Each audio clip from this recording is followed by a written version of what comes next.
Troopers are sharing new information tonight about a deadly crash that killed 2 people at an I-75 rest stop 6 months ago. TV20's Alexis Goins is live at Paynes Prairie rest stop and where the crash happened. Alexis, what are we learning? Well, Paige, I know that the couple died 6 months ago after their Tesla crashed into a semi-truck similar to the one behind me. After speculation that the Tesla was on autopilot at the time of the crash, troopers are saying that that's not the case.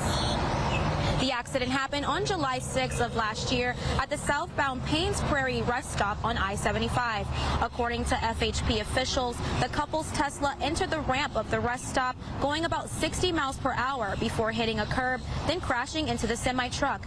It was determined that the driver of the Tesla pressed on the gas pedal instead of the brakes. I think a lot of people assume, they look at it and say it's a Tesla, so it's got automatic pilot, which is not always the case.